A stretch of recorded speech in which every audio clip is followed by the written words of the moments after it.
Vic Jagger in the morning with Huggy Lowdown. The highly anticipated second half of The Shy season 6 is here, and I have two incredible actors with me, Jacob Latimore and Luke James. How are you? Magical. How you doing? I'm doing well. I'm doing well. First of all, congratulations on the series being renewed. Like that is big news, and you always want to hear that you're going to get another season and another season. Were y'all anticipating it going like this long? Because we have seen and heard of a lot of directors and people saying, okay, well, it's cheaper to just do 5 seasons. And that's why we ended at 5. So it is a blessing that you all are actually in your seventh or upcoming seventh season. Hmm. Yeah, I mean, I think it's just yeah, I mean, business has been good. Business has been good. I think usually season 6 is, when you fall into maybe 5 or 6, you're kind of maybe slowing down, but season 6 has been our biggest season. So that definitely motivates the upper hand spending that money to let's let's green light it for another one because we're on the incline. We're still growing. Yeah. Yeah, That's a blessing.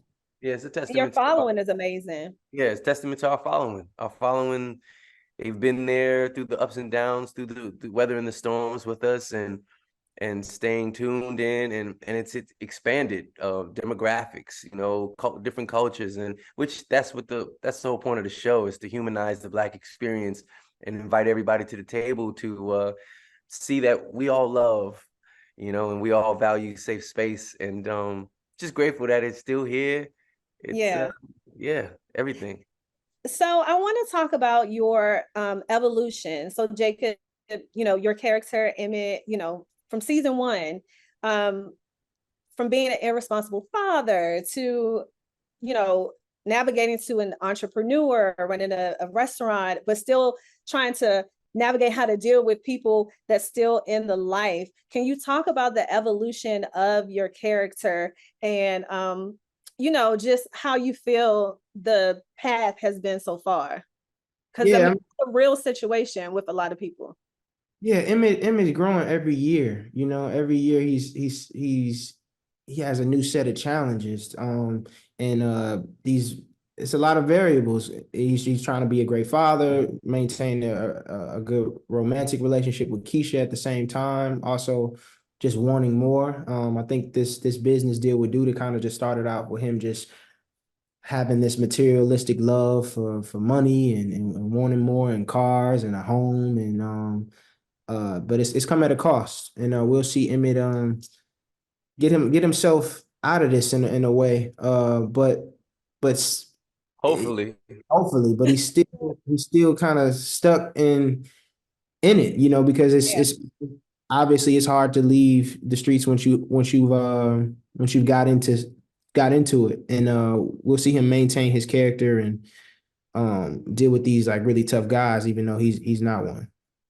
And Luke, talk about your evolution, your character's evolution, name change and all, known as Trig, but then, now it's Victor and being a drug dealer, being in the street, but then becoming a community organizer, city council, and all of that. That is also a real situation that, we have seen. And how Yeah, do you feel about the evolution of your character? I'm just grateful for it. I know brothers like Victor, Yeah. and um, they can change. We can change if given the space, um, and everything, happens for a reason. And I'm just grateful for such a character to be able to interpret the different nuances of such a Black man in all his different ways. I'm just grateful. Each year is a new challenge. There are new stakes at hand, and there's a newfound openness that I find with him as he evolves as in loving himself, Mm, at the same time trying to be this protector and also trying to right all of the wrongs that he has been a part of. yeah. And you were quoted as saying, uh, my artistry will ruffle your feathers, Hmm. Luke.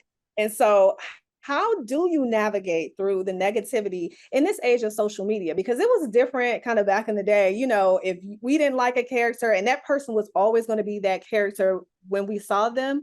But now we have social media, so you can have trolls, y'all have people just coming at y'all, and you're like, hey, it's just a show. So Yeah. how do you navigate that space? Well, it's interesting. I never I don't ever have to say anything. I do the art, and once it's put out there, it's not mine anymore. It's up to the audience to weigh out how they feel. And if you ever go into the comments, you can see there's two different sides, and it's always interesting. And yes, always the negative always comes first. It's always the loudest at first. At first. Um at first, but you know, there are people who also desire the world to be realistic, who also desire for all of us to be truly happy and joyful and feel safe and seen. And it's an interesting in a sense social study to see how the show creates these ripples and how it affects. Yeah. And I'm just grateful to be a vessel, to be able to tell a story that that allows people to be seen and feel and feel heard and loved and in a sense protected. And that Mhm. speaks to both of you, you know, people that associate you with that character. It shows your level of talent, believability, and all of that. So it actually is a compliment, even if they I are receive it. something negative, you know. Yeah, totally. I receive it. And I think you have to think of it that way, you know. You have to create that particular type of skin for yourself, or in a sense, a particular type of protection. If you know, if you allow it, stay off of social media. If you're creative, you know, and you can't, and it's hard to deal with those the reactions and all that, you know, you have to have people that will help you stay out of that and keep those things away from you so you can protect your peace. Because ultimately we're all kids getting paid to play, and that's what this is.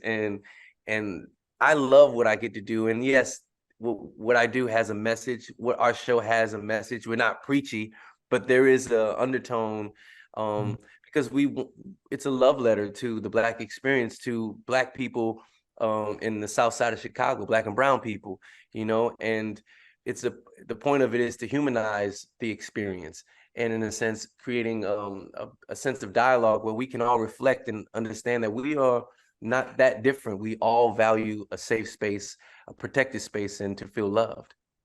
Mm. Yeah. Jacob, did you want to add to that? Yeah, ultimately, I just wanted to add that we get an audience grace, you know, Yeah, get an audience a lot of grace. We human, and this is we expect it. We expect it. We expect social media to do its thing. yeah, You know, you recently spoke about doing music and kind of how you put your experiences in your music, and being an actor as well. I'm curious to know your process and how it has been creatively for you, you know, acting, writing, and then recording essentially. But that creative process, you're tapping into so many different senses. And I know your passion first is music and then maybe acting, or has it switched? I don't know how you know, It's feel about blended. It's blended now. that. I don't really even I mean, I guess the love I have for both has definitely blended. With music, I just get to be more myself. I get to actually put more Jacob out there, versus, Emmett. Emmett is, I get to put a lot of my personality into his character, into this character, but it's totally different lifestyle. Three baby mamas, kids. I live Well, yeah. alone. Yeah. But it's I get to put a lot of myself into the music, and it's therapeutic, and if a scene comes in Emmett's world that allows me to be therapeutic, on maybe a personal emotion I'm having that day, and the scene aligns with that emotion that day, I get to put it out on the screen. So it all works out, and it's fortunately it's been in alignment with everything. yeah. Same here. Same here. I was about to say, is it the same for you? It's all the it's a beautiful form of expression. And again, it's just so much gratitude to be able to do what we love in totality, right? I mean, Yeah. to discover all of these talents within ourselves and to make a living at it, successful. And we don't take that lightly. You know, we're both allowed to keep the kid alive within us and just create. And yeah, can't have one without the other. Music has taught me how to love, how to be, how to say how I feel, how to feel, you know, and it all plays a role. All of it is musical, you know. It's so interesting because you guys are so great at what you do, especially on the Shy. Was it hard at first separating because you're putting 100%, 110% into the characters? Was it hard separating, like, okay, we clocked out. Now I'm Jacob, now I'm Luke. But was it hard to kind of get back into the mode of normal, like being normal, I guess? At this point, People feel like they are still, I've heard actors say, you know, oh, it took me like a month to really shake that character off. But how do you guys deal with that? my bad, Luke, go ahead. You know, every, you know, it's different all the time. It's different every time, you know, for different characters, it's different for us, you know. There's a different, obviously different level of intensities, and sometimes things ask, you know, it's always a challenge, which is why we do it. You know, I think, you know, for everything that I've ever seen Jacob do is always a new, different type of side of him, a character that I've never seen him play. And so in a sense, it's a new terrain, right? And a new challenge, and that's why we do it. Yes, for within the Shy, every season there's new stakes at hand. There's a new space that they're in some sort of way, and you have to wear that for however many months we film, just to be grounded as much as possible. And we're doing those things every week, week in and week out. And so yeah, sometimes it takes a little second to get Victor off of me in a way. You know, that's what I was like thinking. Like, I wonder if they take it home or they just leave it there. All right. So my final thing for this second half of season 6. I know you guys can't tell anything that's going to happen. But can you point us in the direction of what we should look out for, or if anything is going to have jaws dropping, not draws, jaws. Oh, you know, we do both. Sometimes you never know. You never know. It gets a little crazy. But anything that we can kind of look forward to and as we finish the second half.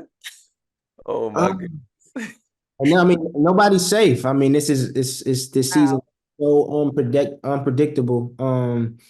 We got I could say we just got a lot of great guest stars coming on, a lot of new fresh characters that'll impact a lot of the other characters' lives. And yeah, it's intense. It's intense. This is an edgy season for us. Yeah, well, you've seen last episode of first half of season 6, so you know it's only going to go up from there. It's going to get deep. Keep the tissue box next to you because nobody's safe. There's a lot of changes that are going to be happening, and it's challenges. It's a very challenging season of power. You know. Yeah. Yeah. All right. So that's the thing. Nobody's safe. No. All right. Jacob Latimore, Luke James. We are looking forward to the second half of the show. Congratulations on season 7, the renewal. And we'll be sure to check it out on Paramount Plus with Showtime. Appreciate y'all. Appreciate you. All right. Have a great one. Thank y'all.